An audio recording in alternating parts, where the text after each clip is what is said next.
I don't think she's been effective in the job that she's in, to be honest with you. So I would not feel comfortable giving her a promotion, and it has nothing to do with her gender. I would say that if there was a man who has served in that role that she's in, I just don't think she's been that effective. She's not been that effective as a DNC leader. She's in basically a gerrymandered district, so you really don't know what her effectiveness is when you can put a brown paper bag up and it will win the Democratic nomination and the seat. So I just don't. I can't. That's one candidate I can't support for U.S. Senate. Nice lady. The rest. I mean, again, it could be Alan Grayson. It could be I mean, who do you think? He's a walking talking point. I'm sorry. Nice guy, but I just don't see it. I think we need a slate of people, not some hand-picked people, or those that feel they should anoint themselves to be our candidate. But I think we should be offered a slate of people. Probably won't happen because then you have to have the money to pay. That's how that system works. You have to have the name recognition and name ID. So we probably won't get a slate of candidates. We'll probably get those three that you mentioned, Debbie, Alan, and Chris. They have the money to support them. Yeah, that's unfortunate.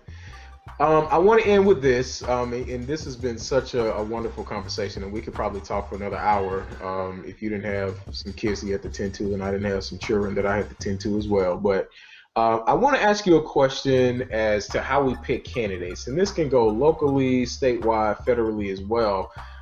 Do you think that we need some sort of clearinghouse, specifically for minorities, and I mean Black people in general, where when we have an open seat, that there isn't, a rush to the floodgates, or the floodgates open and there's a rush of candidates coming out to say that I'm going to run for that seat because, so-and-so inspired me, or, God came to me in a dream, or whatever it may be, and it's an open seat and we have 5 or 6 different candidates. Do you think that we need some sort of apparatus to say that we are going to strongly encourage you not to do it this time, but if you stick with us, we'll train you, we'll teach you how to fundraise, we'll polish you up just a little bit to ensure that you're presented correctly to the community so that you'll have a better chance at winning, instead of having so many people come out the gate stating that this is a seat that they want to run in, specifically because they want to. Politics just doesn't work that way. Sure, we're in a democracy. We're not in a dictatorship, so no one can say yes or no to you. But do you think there needs to be something in place so that we can train or recruit and train more men and women of color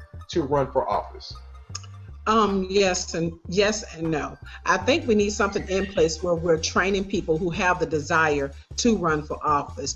But to say that they need to go through a clearinghouse before they're able to do that, I disagree with it, because then you're getting people who are handpicked.